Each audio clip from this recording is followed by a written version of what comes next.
Revolução Industrial. Então,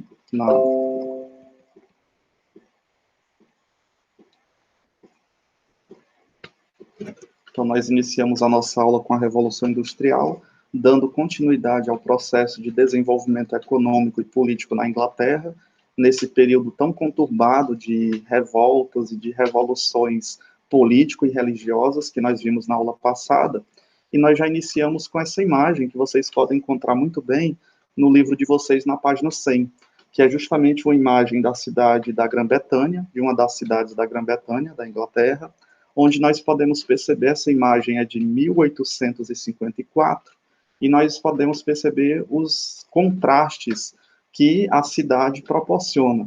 A cidade que vai ganhando uma nova nuance, uma nova forma, diferentemente da Idade Média, onde a concentração estava justamente no feudo, nós temos agora o desenvolvimento das cidades. E, consequentemente, esse aprimoramento e desenvolvimento das cidades, eles trazem várias perspectivas, dentre elas as positivas, que é o desenvolvimento econômico, o desenvolvimento do trabalho, do emprego, a questão da relação entre cidade e campo.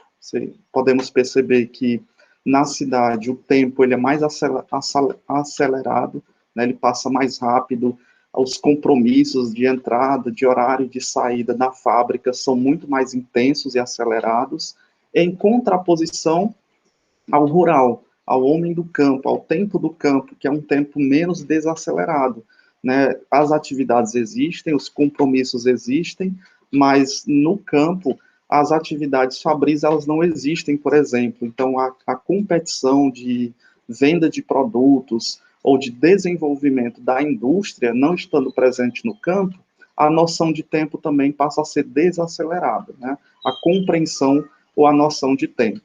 Num viés negativo, nós vemos também que a Revolução Industrial, com o desenvolvimento das cidades, trouxeram também, né, muitas fábricas, e vocês podem perceber justamente aqui algumas chaminés, fumaça. Então, os rios passaram a ser também contaminados pelos produtos químicos. Então, do lado negativo, nós temos a grande poluição, né? A poluição causada também, principalmente nesse período aqui, pela busca do minério de ferro. Então, nós temos a erosão do solo, nós temos também os produtos químicos e a construção dessas fábricas, a poluição do ar, né? Onde a fumaça aqui é jogada em larga escala. Então, isso é um malefício para o meio ambiente, consequentemente também para o homem da cidade, né? Para aqueles que moram na cidade, as doenças elas vão se disseminando com mais rapidez.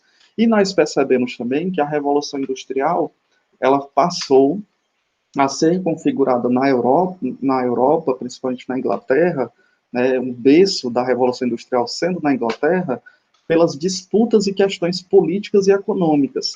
Como nós vimos em aulas passadas, o Gentry e o Zianen, eles expulsaram os camponeses, e os camponeses, agora sem as terras, passaram a ir para as cidades, em busca de melhores condições de vida, e aí eles acabaram a se sujeitar nas diversas formas de trabalho de exploratório, né? A exploração aqui era em demasia, horas excessivas de trabalho, salários mínimos dos mínimos mesmo, não dava para subsistência. Então, na aula de hoje, nós iremos ver as principais características da Revolução Industrial. Sou professor especialista em História, Ricardo de Moura Borges. Então, iniciaremos a nossa aula. Nós vimos na aula anterior, justamente, os principais tópicos políticos, econômicos e religiosos que fizeram com que a Inglaterra ela se diferenciasse das demais nações. Primeiramente, com o anglicanismo, desde o Henrique VIII, a Elizabeth I, e depois a Revolução Puritana, que foi o tópico da nossa aula anterior, onde nós vimos que o parlamento da Câmara dos Comuns, ele começou a ter uma autonomia e uma rivalidade com o parlamento da Câmara dos Lordes. Então, essa rivalidade fez com que o Oliver Cromwell assumisse o poder, destituísse o rei Carlos I, decapitasse o rei, arrancasse a sua cabeça, e aí ele instaurou uma república. O problema é porque o Cromwell ele se tornou um ditador, né? Ele se tornou um soberano único. O seu filho assumiu o poder, que foi o Richard, né, o Ricardo. Ele assume o poder, mas ele não tem mais a mesma força do pai. O Cromwell falece. Ao assumir o poder, o Ricardo fica desestabilizado com as várias disputas por reformas agrárias e os vários movimentos para uma nova reforma política. Então, a Câmara dos Comuns, mais uma vez, ela toma uma decisão, que é justamente trazer o Carlos II, que é o filho do Carlos I, e aí nós chamamos de restauração da monarquia, né? A monarquia volta, mais uma vez, nas mãos do Carlos II, e ele, revoltado com a morte do seu pai, e tendo por ideia que os reis são instituídos por Deus, ele justamente exuma, ele arranca o corpo do Oliver Cromwell, e no meio de todos, em praça pública, ele manda decapitar, arrancar a cabeça do Oliver Cromwell, para dizer que o único poder legítimo é o poder dos reis, e não o poder republicano instituído pelo Oliver Cromwell. A consequência disso, em relação às questões políticas e econômicas, a administração tanto do Carlos II como dos seus sucessores é uma péssima administração. Isso faz com que os demais países também não gostem da administração dele e dos seus descendentes, e faz com que haja a Revolução Gloriosa, que nós vimos justamente, né, no finalzinho da aula passada, que foi uma revolução sem derramamento de sangue. Né? Não houve grandes guerras, não houve grandes batalhas, e a Câmara dos Comuns, mais uma vez, né, do parlamento, da monarquia inglesa, decidem que o novo rei vai ser o Guilherme de Orange. E o Guilherme de Orange, como um grande articulador político e econômico, alavanca a economia da Inglaterra. Então, a Revolução Gloriosa foi justamente por não haver derramamento de sangue e por se restabelecer de forma mais pacífica a monarquia na Inglaterra. E aí nós temos a imagem aqui significando justamente os puritanos, o puritanismo, a diversidade religiosa na Grã-Bretanha, né, os calvinistas, os presbiterianos, a igreja anglicana. Essa diversidade religiosa deu um impacto muito grande tanto nas questões econômicas como nas questões políticas, né? O rei agora estava, de certa forma, dialogando de forma mais igual com o parlamento. Até hoje nós temos a monarquia parlamentarista na Inglaterra. E na aula de hoje nós iremos ver esses tópicos. O que foi a Revolução Industrial, por que a Revolução Industrial ela iniciou-se na Inglaterra, né, sendo que os outros países tinham também o desenvolvimento do comércio, como a Índia, que vendia muitos tecidos, muitos produtos, outros países também, como a Espanha, Portugal, também desenvolveu o comércio, né, através do mercantilismo, mas por que foi justamente na Grã-Bretanha, na Inglaterra, que surgiu a Revolução Industrial? E aí vem a grande pergunta, por que a Inglaterra ela foi a primeira a se industrializar em relação aos demais países? E aí nós vemos justamente nessa imagem, homens trabalhando em diversos ofícios, né, eles aqui estão caracterizados com as roupas da sua época, o desenvolvimento do trabalho muito acelerado, o desenvolvimento das cidades.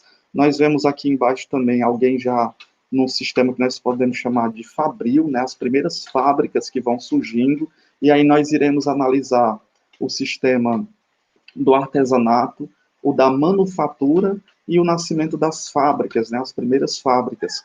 Um não exclui o outro. Né? Em pleno século XXI, nós temos ainda o artesanato, a manufatura e a indústria, as grandes fábricas. Nós temos também, iremos ver as principais invenções, né, os teares mecânicos, porque a necessidade de demanda, de exportação desses produtos vai crescendo de forma muito grande, de forma acelerada, então é necessário surgir equipamentos, máquinas. As máquinas surgem justamente por uma necessidade. E também os grandes inventos, como a máquina a vapor, a locomotiva, que vão sendo criadas na Inglaterra nesse período. Há quem diga que hoje nós temos como grande potência os Estados Unidos, os norte-americanos, pelo desenvolvimento tecnológico, né, o desenvolvimento digital também, a China, o Japão, mas é necessário lembrarmos que os norte-americanos dos Estados Unidos, eles surgiram justamente da Inglaterra, né? Os primeiros navegadores que ocuparam os Estados Unidos eram ingleses, e eles tinham essa concepção, né, a partir do puritanismo, a partir do calvinismo, a partir dessas convicções religiosas que lhes deram maior autonomia no desenvolvimento no desenvolvimento econômico e no desenvolvimento político. E aí nós iremos ver algumas máquinas que foram criadas nesse período, a questão do sistema fabril, né? Consequentemente, nós iremos analisar de forma breve algumas invenções e perceber que todas as invenções que a humanidade cria é justamente por uma necessidade. Como as escolas, por exemplo, que foram criadas a partir do século XVIII, 17, 18, com as ideias do iluminismo, né? As escolas no sentido do Estado, que deve garantir a educação, surgem também as grandes tecnologias, como a pena, a caneta, o caderno, todos esses instrumentos que nós utilizamos para os estudos vão surgir justamente por essa necessidade também crescente de expansão da educação, da criação das escolas. Então, nós temos aqui o que é a Revolução Industrial, quando surgiu a Revolução Industrial, né, nós temos várias fases da Revolução Industrial, mas o objetivo da nossa aula é perceber o surgimento dessa revolução. Né? O que é uma revolução? Algo que se rompe, né, a partir de uma crise, a partir de uma nova configuração, surge algo novo. Né? E aí esse algo novo é justamente a indústria, que busca a melhoria do desenvolvimento econômico, da venda, da produção em larga escala. Então, nós podemos dizer que a Revolução Industrial é uma transformação no modo de produzir as mercadorias. As mercadorias antes eram produzidas por um único sujeito, chamado de artesão, e aí nós podemos pensar nos cavaleiros da Idade Média. Quem produzia uma espada, por exemplo, era o ferreiro, né? O modo de viver e de pensar também impulsionou aqueles que a vivenciaram.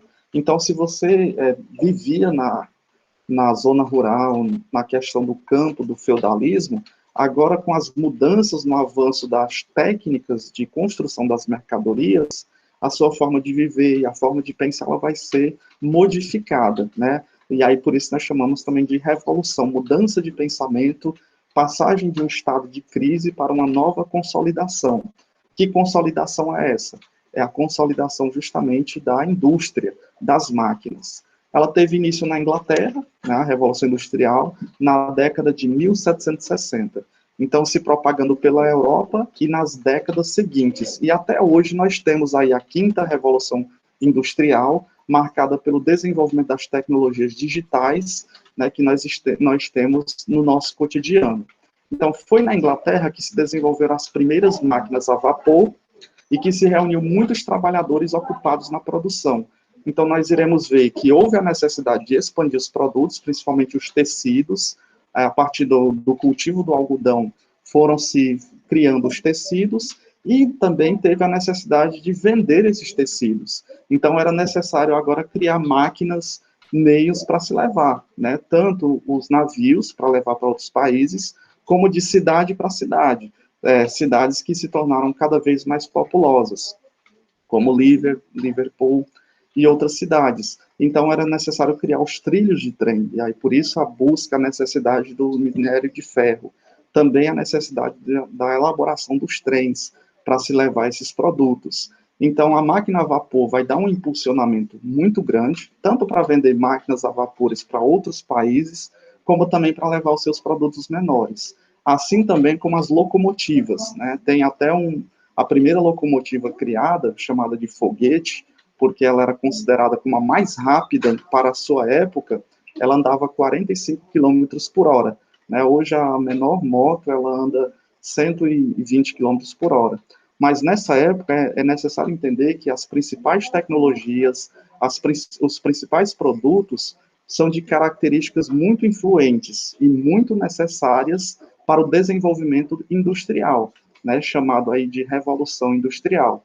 Então, nós temos o marco, que foi justamente na década de 1760. E aqui nós temos uma imagem muito interessante que fala sobre os meios de produção e como é que se deu a caracterização da revolução, das revoluções, aliás, dos meios de produção, né, para se passando de uma etapa para outra, até se chegar ao modo de sistema fabril, que é o sistema que ainda nós temos hoje, mesmo que hoje já seja o toyotismo, né, os países constroem os seus produtos, e aí, pelas impressoras 3D, já é possível montar, né, diversas peças de diversos lugares em um único lugar, né, isso já é um modo mais avançado, que nós iremos ver até em aulas anteriores, em aulas posteriores. Mas hoje nós nos fixaremos nesses três modos de produção, principalmente no sistema fabril. Então, a Revolução Industrial foi justamente uma revolução econômica e social, né? Tanto a economia acelerou-se muito, já não era mais a partir das trocas de animais ou de recursos de feudo para feudo, mas agora era por meio da movimentação da moeda, do dinheiro, e aí é por isso que nós chamamos de capitalismo, né, a questão do capital que se movimenta de forma acelerada. Muda-se os modos de produção, ou seja, os modos de produzir-se os alimentos e também os materiais para se vender. Esses modos eles são mais acelerados e também de se distribuir esses materiais, né? As riquezas altera a organização de trabalho. Então, como é que se altera a organização do trabalho? Então, nós temos, em primeiro momento, aquele que trabalha sozinho para ganhar o seu sustento, e é chamado de artesanato. Até hoje nós temos muitos artesãos, né, que trabalham justamente produzindo um único produto, procurando vender esse produto. Então, ele é um produtor independente, e aí nós podemos, não pensamos em fábricas, indústrias, na sua própria casa, no seu próprio local, ele consegue fazer 10 produtos diários, e no final da semana, né, se ele trabalhou de segunda a sexta produzindo 10 objetos, ele vai ter 50 objetos e vai vender esses objetos no sábado. Depois, nós temos, como a demanda, a necessidade vai aumentando, com a criação das cidades e também a necessidade de exportar os seus produtos, esse trabalhador percebe que os 10 produtos criados por dia já não são mais suficientes, a demanda é muito maior. Agora se precisa não mais de 50 produtos para vender no sábado, mais de 100 produtos, ou de 200, 300 produtos. Então se cria a manufatura, que é justamente um local maior, né, um ambiente que é de uma única pessoa, de um grupo de pessoas, e aí eles trabalham desenvolvendo seus produtos. Agora começa-se o trabalhador ser mais especializado. Então, vocês podem perceber nessa imagem que cada um está desenvolvendo uma função específica, né? Tem um aqui, talvez, no esmeril, lixando alguma coisa, alguém embalando, outra pessoa produzindo, alguém entregando. Então, nós temos o sistema da manufatura. O que é que diferencia a manufatura do artesanato? É um grupo de pessoas reunidos, cada um faz um trabalho específico. Então, se antes você produzia 10 produtos por dia, agora você tem a capacidade de acelerar o meio de produção. Então, você pode produzir 100 produtos num dia. Mas não existem ainda as máquinas, né? Não existem as grandes máquinas. Aqui ainda são trabalhos manuais, cada um desenvolve um modo de produção. Né? Cada um desenvolve uma técnica específica para se gerar o produto. E essa aceleração faz com que se aumente a produção. E, por fim, surge um novo modo. Que novo modo é esse? É o sistema fabril. E é justamente esse sistema fabril que vai se desencadear na Inglaterra nesse período, a partir de 1760. Nós temos agora o uso da máquina, né? Então, o trabalhador ele se torna um especialista, ele é um especialista em apertar parafusos.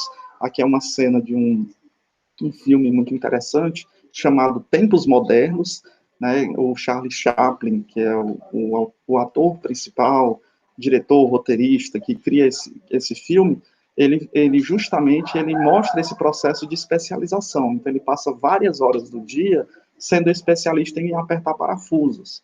E aí, consequentemente, também o desenvolvimento das cidades, da Revolução Industrial, além dos impactos ambientais, né, a poluição no meio do ambiente, nós vemos também justamente a questão dos traumas e dos traumas psicológicos que o trabalhador, ao exercer diversas horas por dia, fazendo a mesma função, pode ocasionar. E a isso os historiadores eles chamam de alienação do trabalhador. É quando você desempenha uma determinada função dentro de uma fábrica, mas você não se reconhece mais no produto. Né? O artesanato, o artesão, ele se reconhece, foi ele que fez o produto, ele é o principal artífice da obra. No processo de manufatura também, você não está alienado pelas máquinas. Ao mesmo tempo, os produtos são feitos por um grupo de pessoas. Já na alienação do trabalhador, você trabalha horas excessivas, mas você não ganha por aquilo que você produziu. Você ganha pelo contrato que você firmou com o dono da fábrica, com os donos do meio de produção. Então, a fábrica pode lucrar muito, mas o salário vai ser o mesmo, nem vai aumentar e nem vai diminuir. Lembrando que na primeira Revolução Industrial, as linhas de montagem e os salários já eram muito insuficientes, né? Não tinha mais como diminuir. E a produção é em massa, né? Vejam aqui que por meio das fábricas, das maquinarias que são criadas, agora dá para produzir 10 mil produtos num dia, né? Se antes se produzia 100, depois passou a 1.000, agora temos uma produção em larga escala, a produção é em massa, e isso faz com que o dono da fábrica venda e exporte para muito mais pessoas. Então, fica muito mais difícil também de se competir, né? Imagine que o artesão, ele passou a semana inteira ali nos seus 50 produtos, 10 por dia, como é que ele vai competir com a fábrica, já que a fábrica produz em larga escala 10 mil por dia e pode muito bem baixar o preço.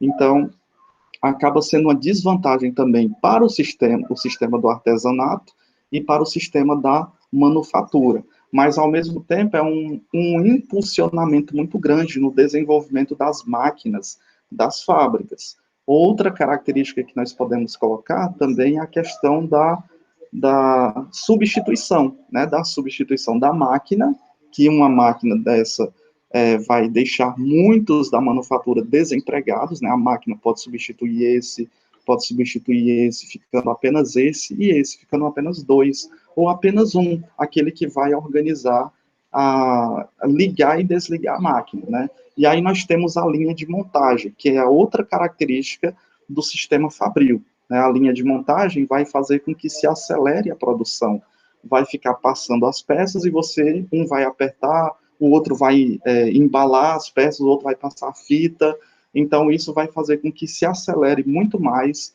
os meios de produção. Então a grande pergunta é justamente por que a Inglaterra foi a primeira a se industrializar?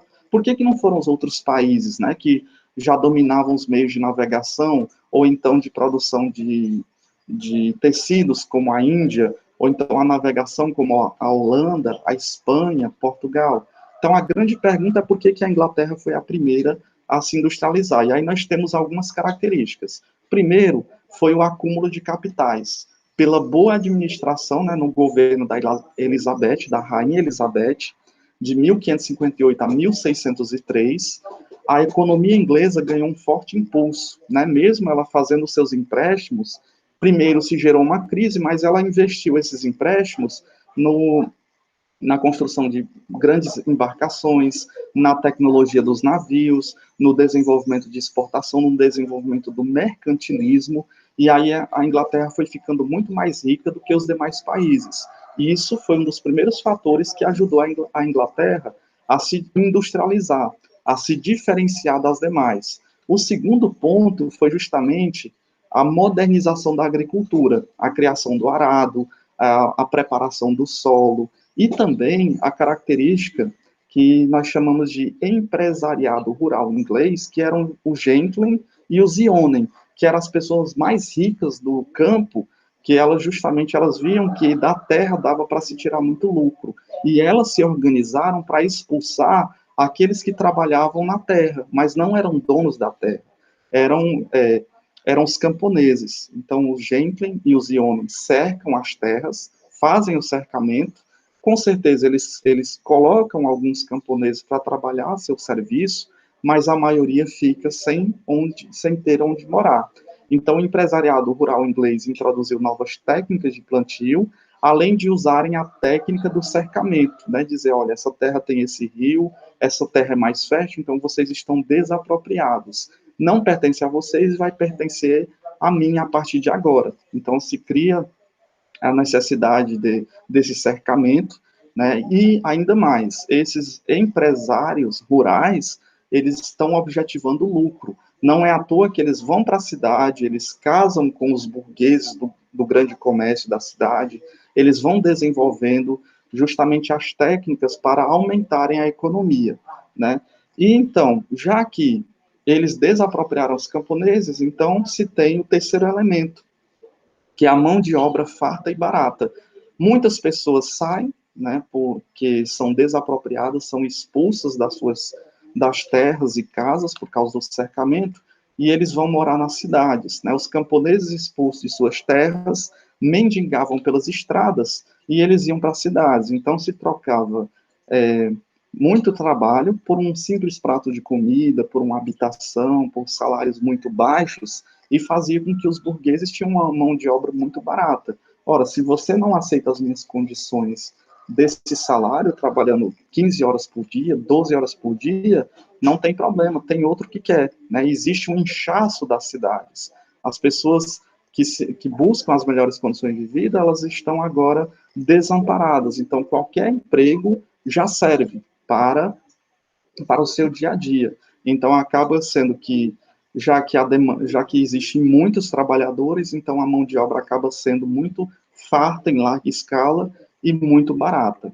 Outra característica que nós podemos pensar para que a Inglaterra seja a primeira a se industrializar é a abundância de carvão mineral e do ferro, né? Como nós vimos lá na introdução, o ferro está em larga escala, mas ao mesmo tempo a extração do minério de ferro, ela combina vários elementos químicos, e aí era até um diálogo interessante com um professor de química, para entendermos de forma mais pormenorizada como é que se dá essa extração do ferro, mas ao mesmo tempo nós percebemos que essa extração causa um desgaste ao ambiente, né? Tanto as erosões, como os produtos químicos que também são jogados no meio ambiente.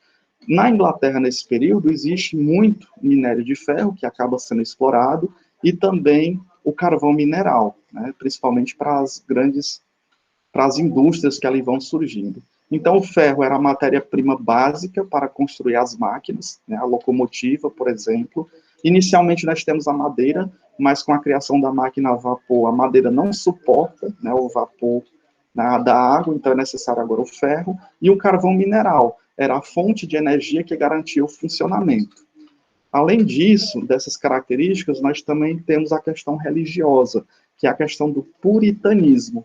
Lembrando que a Inglaterra se diferencia dos demais países que são, na sua maioria, católicos, né, que acreditam no Papa, na Igreja Católica. O puritanismo, se destacando e ganhando autonomia, vai fazendo novas concepções sobre o capitalismo. Uma delas é porque o catolicismo da Idade Média via, primeiro, o trabalho como algo que era uma imposição, algo ruim, né? Como se Adão, que sai do paraíso, tivesse que comer com seu próprio suor.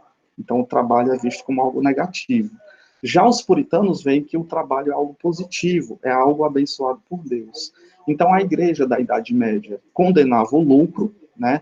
Principalmente quando se emprestava dinheiro a juros, e o puritanismo via o cristianismo de forma diferente. Ele não condenava o lucro e pregava uma vida voltada para o trabalho e para a oração, pautado também nas ideias, né, que se Salomão, Davi tiveram muitas riquezas, é uma bênção de Deus. Então é necessário que se trabalhe muito para se adquirir muitas riquezas, e quanto mais rico você é, mais você é abençoado por Deus.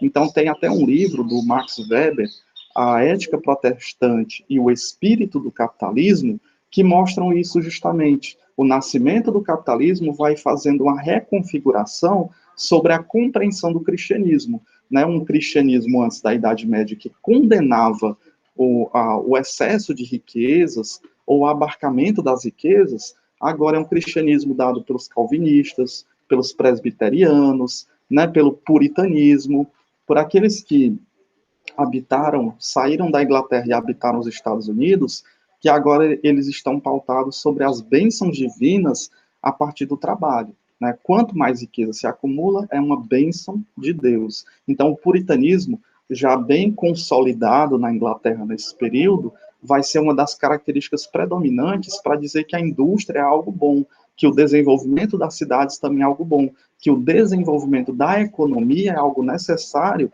e é uma bênção de Deus na vida das pessoas.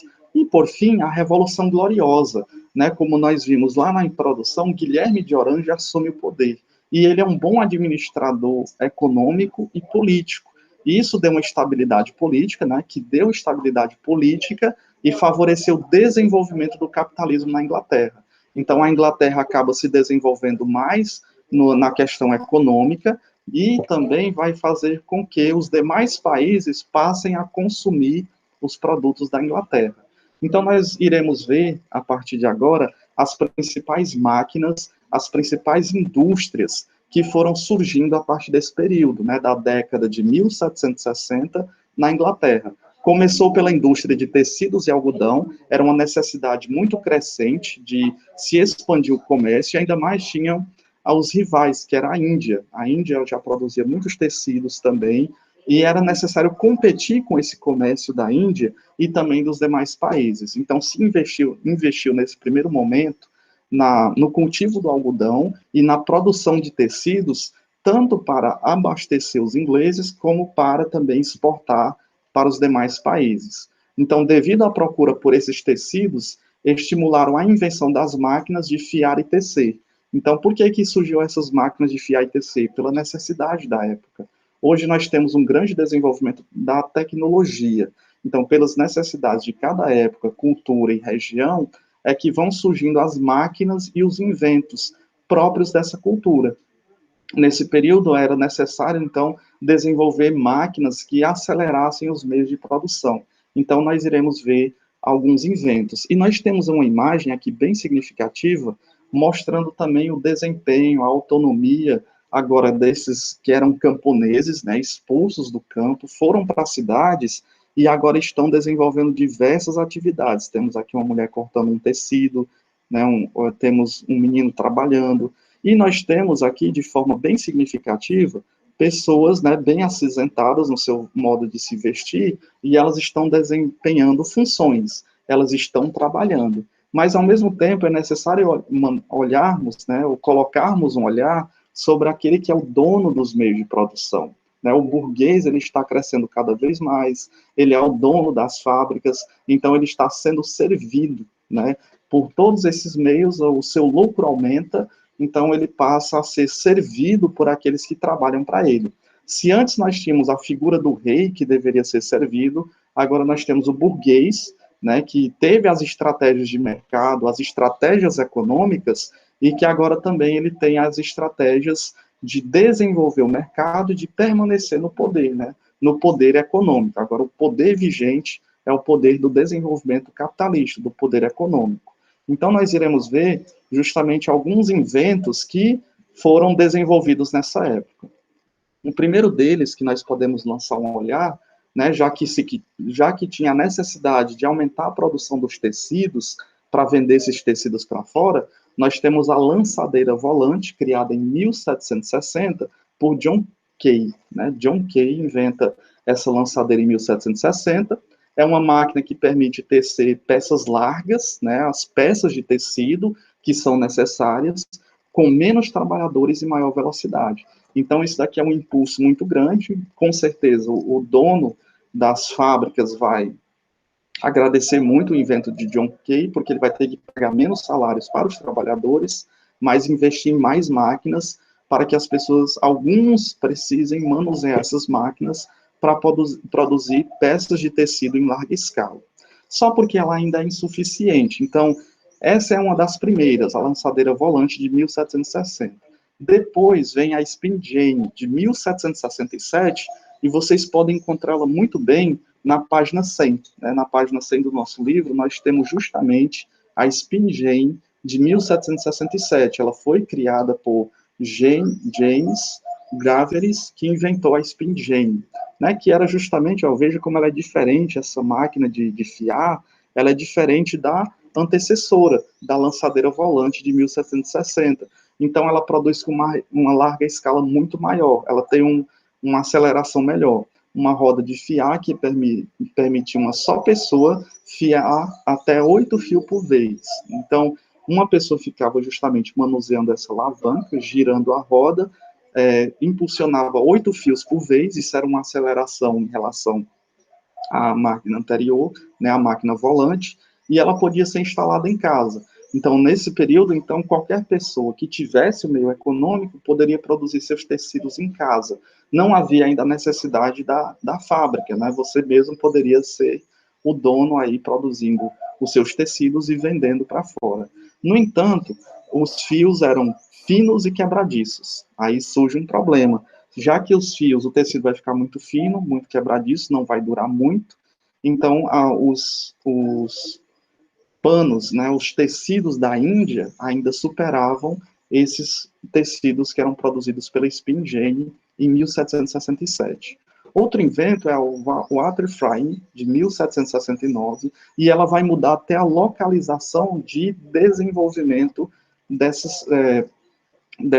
dos tecidos, porque ela é movida a água. Se é movida a água, elas precisam agora estar perto dos rios, né? O córrego do rio, a força da água, vai ajudar com que essa máquina ela se impulsione. Então, ela é criada em 1769.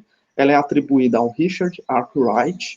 É uma máquina de fiar movida a água, necessitava de um espaço maior, ou seja, agora na casa não tem mais como, ela é uma máquina muito maior, e ela precisa ser movida a água. Então, se nós pensamos que as fábricas estão no centro da cidade, nesse período de 1769, elas têm que estar perto do rio. Não necessariamente estar no centro, mas perto do rio, porque o rio vai favorecer o giro dessa máquina, né? Então, surgem as fábricas justamente no rio, perto do rio, né? Contribuiu para a consolidação do sistema fabril. Então, é a partir da Walter Fry, de 1769, que vai surgindo as primeiras fábricas, que são os primeiros galpões, que as pessoas estão reunidas para produzirem os tecidos, mas elas têm máquinas. Se elas não tivessem máquinas nenhuma e cada um fazendo o seu trabalho, isso era manufatura. Como surgem a Walter Fry e as outras máquinas, então agora é chamado de fábricas, o sistema fabril. Os fios eram mais resistentes, mas aí tinha outro problema, né? Eram muito resistentes os fios, mas eles eram muito grossos e faziam com que os tecidos se tornassem muito pesados. Então, nesse sentido, a Índia estava ainda ganhando no pole de vender os tecidos que eram resistentes, mas com fios não tão grossos como eram feitos pelo Walter Fry em 1769. Vejam só que nesse período, desde a 1760 a 1769, é a primeira década e início da Revolução Industrial. Então, o que marca a Revolução Industrial é a criação de inventos, é a criação de máquinas que vão desenvolver a economia a partir da criação dessas máquinas que nós estamos vendo. Então, nós temos uma imagem aqui da Walter Frame, essa roda giratória deveria ser impulsionada, e para ser impulsionada precisava-se justamente da força da água. Então, elas teriam que ser criadas justamente próximos aos rios. E aí nós imaginamos quem é que moravam, né? Quantos também não foram desapropriados das suas terras, porque os mais ricos burgueses dominaram essas terras e começaram justamente a fazer as suas fábricas nos leitos dos rios, né? Então, muitos ficaram subjugados, venderam, doaram, foram expropriados das suas terras para que o sistema fabril pudesse se desenvolver. E aí nós já entendendo como essas máquinas começaram a fazer parte da vida das pessoas, nós podemos lançar a seguinte pergunta: o que é o sistema fabril, né? O sistema fabril, o que é? Então nós temos justamente a imagem, fica até a indicação de filme, que é o Tempos Modernos do Charlie Chaplin, a questão da especialização, né? Os empregados agora são especialistas em uma determinada função, e eles irão trabalhar justamente o resto da sua vida nessa função. E aí nós temos os trabalhadores, eles labutavam juntos, né? Eles trabalhavam juntos, tinham um horário de entrada, o horário de almoço, o horário de saída, no mesmo espaço, sobre o rígido controle dos chefes, né? Daquele que mantém os meios de produção, o burguês, como nós vimos lá que ele é servido pelos demais, né? Que ditavam o número de horas diárias e a velocidade da produção, né? A velocidade da produção para cada vez aumentar o lucro, consequentemente a ampliação da fábrica, né? A fábrica agora poderia criar uma filial em outro lugar, em outra cidade. Então, isso se deve justamente à criação do sistema fabril. E a organização das pessoas vai se modificando. O tempo vai ficando cada vez mais preenchido, consequentemente, se é preenchido, vai ficando cada vez mais acelerado. E aí fica uma indicação de filme muito interessante para entendermos esse sistema fabril, cada um em uma função diferente. No decorrer do filme, você vai ver como aquele que ganha mais por ser o dono da fábrica, ele exerce menor trabalho braçal, enquanto os demais que estão nos trabalhos mais pesados da fábrica, eles ganham menos, e temos o papel do gerente, que é aquele que puxa a alavanca para aumentar justamente a rapidez da esteira, da montagem de produção.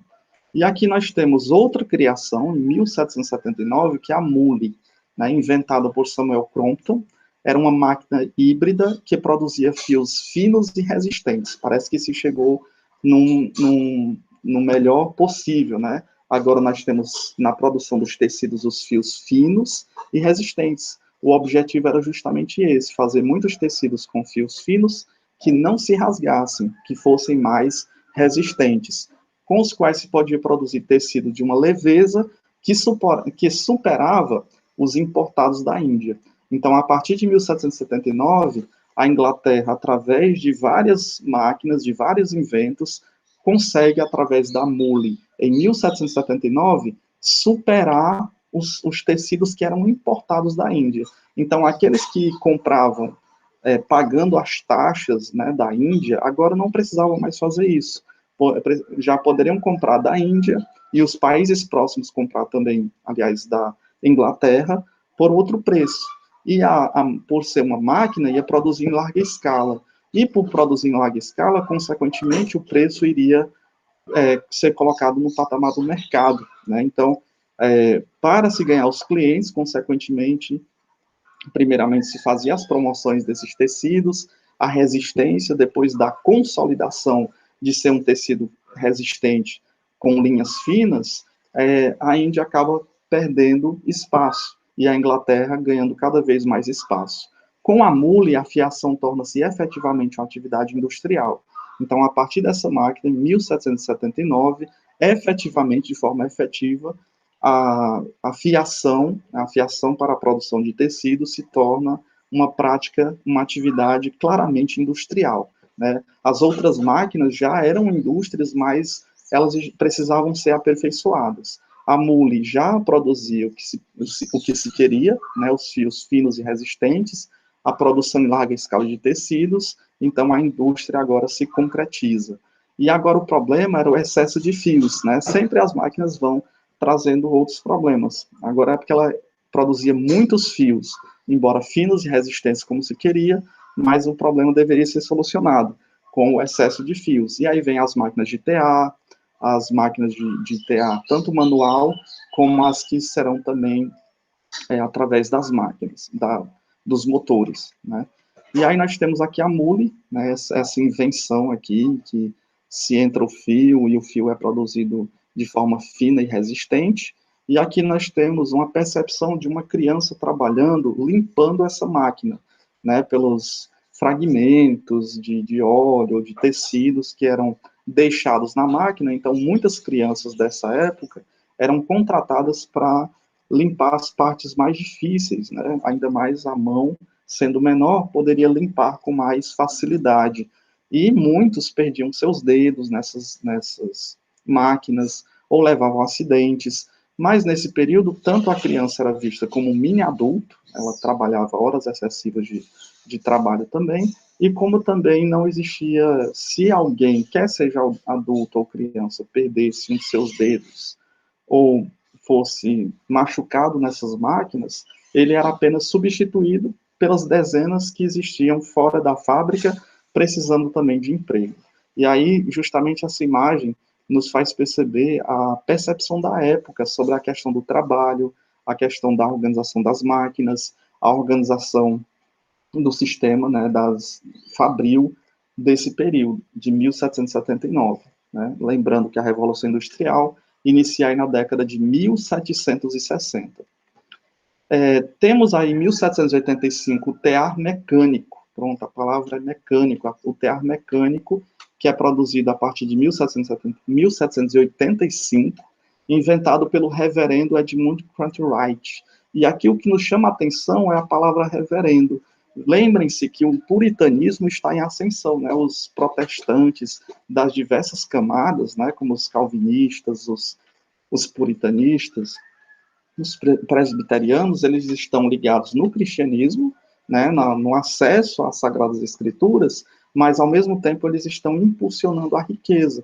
Então é um reverendo que vai criar, né? Um reverendo, o pastor que domina a palavra de Deus, ele vai criar o tear mecânico em 1785, cuja capacidade de produção era muito vezes maior do que o tear manual, né, o tear onde uma pessoa fazia, e ainda mais, por ser uma capacidade de produção muito maior, não precisava também de várias pessoas em vários teares trabalhando. Agora, o tear mecânico era aquele que solucionava, ele já trazia aqui o tecido prontinho, né, entrava-se as linhas e a própria mecânica era capaz de solucionar o problema, trazendo aí tecidos em larga escala. E aí, na última aula do nosso capítulo, que vai ser na próxima semana, nós iremos ver aí os pontos positivos. Um deles, nós estamos vendo agora que é a produção de muitos tecidos, então eu posso vender mais tecidos. Um ponto negativo é o desemprego, né? O homem é substituído pela máquina, e aí tem um movimento muito interessante que nós iremos ver, que é o ludismo, que são pessoas que se revoltam com as máquinas e no meio da madrugada elas entram nessas fábricas e destroem as máquinas, porque elas percebem que elas estão ficando desempregadas e a máquina está ali gerando muito lucro, enquanto muitos estão também passando fome e necessidade. É um movimento chamado de ludismo. Nós encontramos em várias questões de vestibulares, de Enem, sobre esse movimento, né, chamado de ludista. E aí nós temos essa criação do tear mecânico, a produção acaba sendo cada vez maior do que o tear manual. Né? E a partir daqui, do Edmund Cartwright, nós percebemos a questão do puritanismo e a questão do capitalismo, o desenvolvimento, né? A religião cristã e o capitalismo, eles estão em consonância, eles estão ali fazendo com que a economia cresça cada vez mais. Outra invenção é a máquina a vapor, aperfeiçoada por James Watt, em 1765. Nós temos aqui um exemplo, né, de máquina a vapor, lembrando que, por ser vapor de água, a maioria dos instrumentos que nós vimos aqui, vocês podem observar, a Mule, o Walter Frane, a Spingene, todos são inventos, são máquinas de madeira, né, elas são feitas de madeira. Mas com a criação da máquina a vapor, percebeu-se que a madeira era fraca, era muito frágil para ainda mais sustentar a água, ela acaba se rompendo. Então, houve-se agora a necessidade do minério de ferro, de produzir-se as máquinas de ferro, por ser mais resistente. Então, a força de expansão do vapor substitui a força do ser humano, do vento ou da água, principalmente nos navios a vapor, né, não era mais as velas, né, as caravelas, para se movimentar, se direcionar a embarcação pelas caravelas, que é a força do vento, mas agora se criou, a partir do James Watt, ele aperfeiçoou a máquina a vapor. Né? O próprio vapor produz força suficiente para impulsionar os pistões, para impulsionar a embarcação. O uso do vapor exigia máquinas mais resistentes do que as de madeira.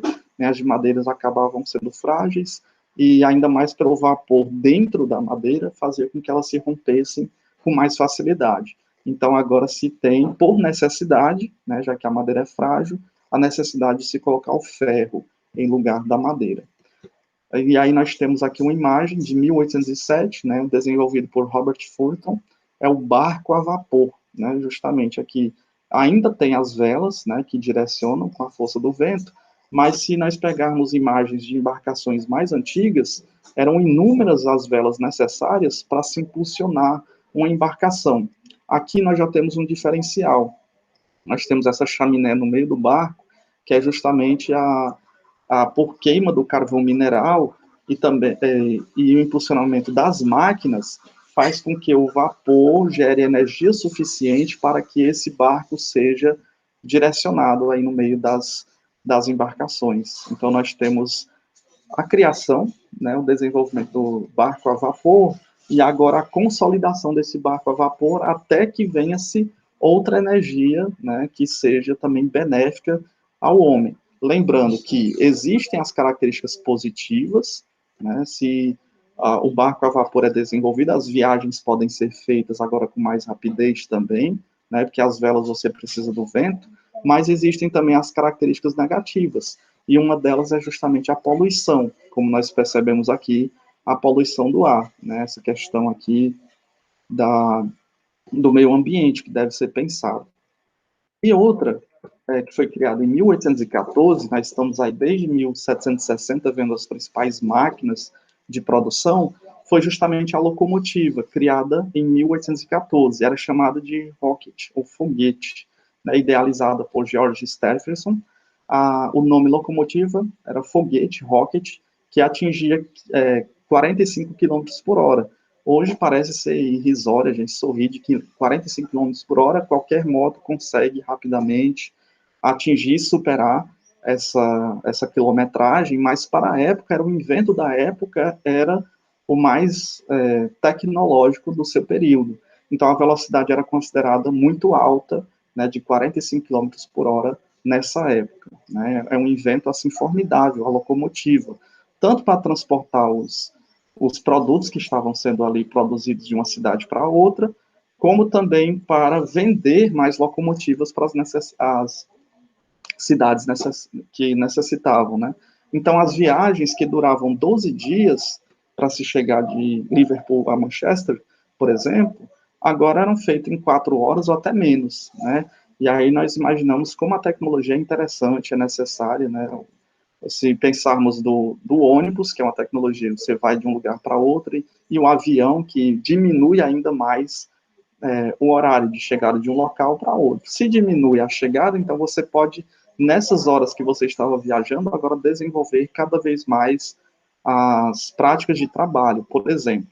Então, as viagens duravam 12 dias, agora eram feitas em menos de 4 horas, e em 1830 era inaugurada a primeira ferrovia, que ela ligava de Liverpool a Manchester, justamente pela necessidade de transporte, né, tanto de pessoas como das cargas, de Liverpool para Manchester. E aí nós temos o primeiro foguete, né, o Rocket, que é a primeira locomotiva, né, criada em 1814. Nós temos aqui, né, a gente imagina a locomotiva bem estruturada, mas a primeira era vista dessa forma, esse pistão aqui que era movimentado justamente pela força do motor, e aqui se saía a fumaça, né? É bem assim, bem primitivo, se a gente for pensar nas locomotivas que nós imaginamos e nós vemos hoje nos filmes.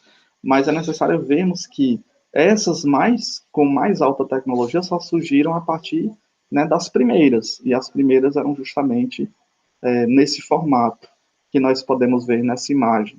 Né? Aqui nós temos alguém com a pá, né?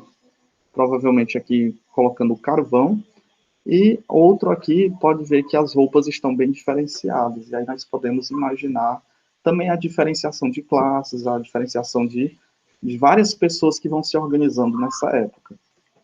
E para finalizarmos a aula de hoje, nós temos que essa concepção que foi dada na Inglaterra desse período, da Revolução Industrial, nas décadas de 1760 em diante, a Inglaterra ela ficou conhecida pelos outros países como a oficina do mundo, porque era a partir da Inglaterra que surgiam os diversos inventos.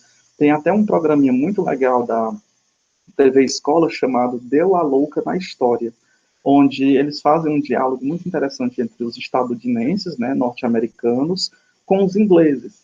E os ingleses, eles jogam na cara dos estadunidenses que foram eles que criaram as muitas invenções presentes no nosso dia a dia. Né? Todas as invenções praticamente vieram dos ingleses, né? A maioria delas. Então, por que, que a Inglaterra é conhecida como a oficina do novo mundo? Né? Pelos seus inventos, pelas máquinas, pelo desenvolvimento fabril, pelo desenvolvimento industrial. Então, o trem e a ferrovia inauguraram uma nova era marcada pela velocidade. Né? Imagina que antes era carregado pelos cavalos, também era carregado pelos os barcos a velas. Então, o trem e a ferrovia inauguraram essa nova era, agora mais veloz. Em 45 quilômetros você chega em menos tempo em determinado lugar. As ferrovias já estão prontas. Né? Também, para se fazer as ferrovias, era necessário a extração do minério de ferro. E aí nós vemos o avanço econômico, tecnológico, e do outro lado nós vemos também a necessidade de busca cada vez maior pelo ferro. O transporte de pessoas e de mercadorias tornou-se mais rápido, mais barato e mais seguro. Né? Se antes eram pelos cavalos, agora se tornou muito mais rápido, se tornou mais barato porque era para mais pessoas. Então, quanto mais tem a demanda maior dos produtos, tende-se a ficar mais barato e também mais seguro, porque já se tinha um trilho, já se tinha um caminho a ser traçado. E se aglomeravam muitas pessoas, então o número de saques se reduziria, o número de assaltos também se reduziria. É, lembrando que se você vai de um lugar para outro a cavalo ou com número reduzido, o número de assaltos pode ser muito maior do que nas locomotivas. E no século XIX, a Inglaterra passou a abastecer com seus produtos boa parte do mercado industrial. Como nós vimos, já que se desenvolveu muito a tecnologia, desenvolveu-se muito as máquinas, a máquina a vapor e a locomotiva, então, a partir do século XIX, ela se deslancha em relação aos outros países, que ainda não dominam muito bem essas tecnologias. Né? A Inglaterra passou a abastecer com seus produtos, lembrem-se dos tecidos, né? O tecido agora em larga escala, a partir da mule, com os fios finos, mas muito resistentes, e aí ela começa a abastecer os produtos, boa parte do mercado industrial, né? Da necessidade que se tem nos outros países de comprar tecido. Então, se a Índia está produzindo ainda no meio do artesanato, da manufatura, ela tem um preço estipulado.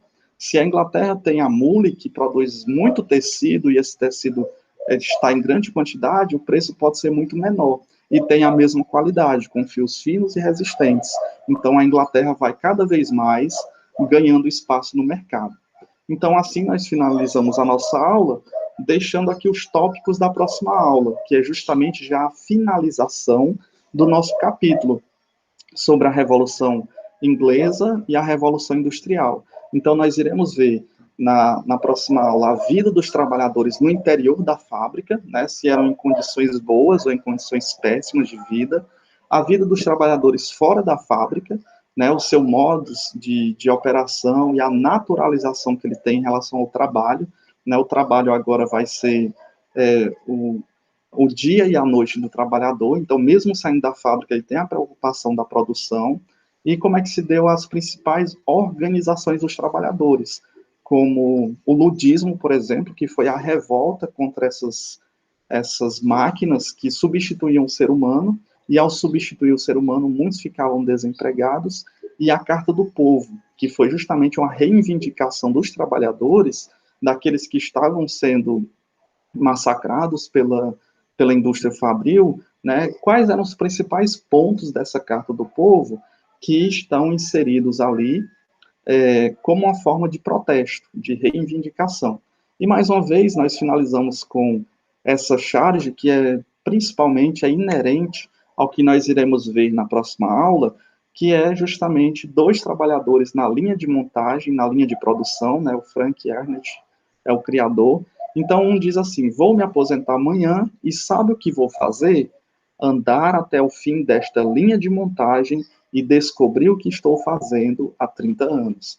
Então, é o processo de, se a gente chama de positivo, desenvolver a economia e de produzir muitos produtos em larga escala, ao mesmo tempo isso gera alienação do trabalhador. Né? Não necessariamente ele se torna parte do produto, porque o produto ele pertence à fábrica, pertence ao dono da fábrica. E esse produto agora é manipulado pelo dono da fábrica, gerando muita riqueza para ele, e aí gerando condições apenas de uma aposentadoria, de um trabalho ínfimo para o trabalhador. Então, mesmo estando ali durante 30 anos, né, uma crítica aqui, ele não sabe o que é que, como é que é o final desse produto, a finalização desse produto, porque ele está especializado apenas em fazer, em colocar, talvez, uma tampinha, né, aqui nesse produto que está sendo demonstrado nessa imagem. Então, existem os pontos positivos e existem também as críticas que nós podemos fazer ao sistema fabril, ao sistema capitalista, que vai se insurgindo aqui a partir desse período. Então, nós nos encontraremos a partir da próxima quarta, finalizando o conteúdo a partir desses 4 tópicos: a vida dos trabalhadores no interior, dentro da fábrica, a vida dos trabalhadores fora da fábrica e como é que eles naturalizavam o processo de trabalho, como é que se deu a organização dos trabalhadores e a Carta do Povo, que é o principal expoente das reivindicações. E aí nós temos uma bibliografia, que é justamente o livro didático que nós utilizamos, explorando sempre as imagens, tudo que vocês forem verem, ao estudar qualquer conteúdo de história e das demais disciplinas, atentem-se para as imagens e comecem a fazer interpretações sobre as imagens. Essas interpretações, elas são muito significativas. As imagens, elas não estão deslocadas do texto, elas estão dialogando com o texto. E aí, então, nós podemos perceber, no início dos nossos slides, nós já começamos com o desenvolvimento das cidades, né? Justamente na cidade de Sheffield, na Grã-Bretanha, né? Uma imagem de 1854, que ela foi bem explorada, foi problematizada, e vocês podem ver justamente aí no livro outras imagens também que no estudo de vocês. Então, nós temos História, Sociedade e Cidadania, que é um livro do Alfredo Bolo Júnior, historiador, História das Cavernas do Terceiro Milênio, né, a história das cavernas ao Terceiro Milênio, da Patrícia Braich, historiadora, que é autora desse livro, o Mercantilismo, do Pierre Deyon, que é um texto que nós tiramos, e também a Revolução Inglesa, de 1640, porque pensar na Revolução Industrial em 1760 é pensar em toda uma conjuntura política de debates, de rivalidades, de crises entre a monarquia, né, e depois a monarquia parlamentar, desde o anglicanismo, a diferença da Câmara dos Lordes, que era a Câmara que era dividida entre aqueles que eram os anglicanos, né, a religião anglicana, e também aqueles que o rei dava poder, os nobres, né, os barões, as baronesas, todos os títulos que eram dados pelo rei. Em contraposição, nós tínhamos a Câmara dos Comuns, mas esses comuns não eram tão comuns assim, eram os burgueses, né, aqueles que moravam na cidade, e também os ionem e os gentlemen, que eram justamente aqueles empresários rurais que desapropriaram os camponeses. Os camponeses não faziam parte das câmaras, né, dos comuns, mas eram aqueles que tinham poder aquisitivo. Então, perceber essa construção histórica e esses desafios e debates dos reis é perceber como a história está bem interligada e entender que foi justamente por causa dessas disputas e rivalidades religiosas, né, do puritanismo, anglicanismo, catolicismo, e também da Constituição dos Reis, que se desempenhou todos os motivos para que surgisse o capitalismo, para que surgisse também a Revolução Industrial a partir da década de 1760. Então, nós encerramos a nossa aula de hoje e na próxima aula nós iremos justamente contemplar esses tópicos aqui evidenciados. Então, até a próxima aula. E lembrando que nesse mês nós já iniciamos a edição especial do nosso jornal escolar, que é a 30ª edição do jornal Corujinha. Então, se vocês tiverem textos, crônicas, poesias e desenhos, basta mandar para o e-mail do jornal, ou então para o Jairton do terceiro ano, Ramon e a equipe do jornal, e aí nós já iremos começar a montar, lembrando que dia 1º de dezembro é que vai ser lançada essa edição, a edição especial, a 30ª edição do jornal O Corujinho. Então, até a próxima aula.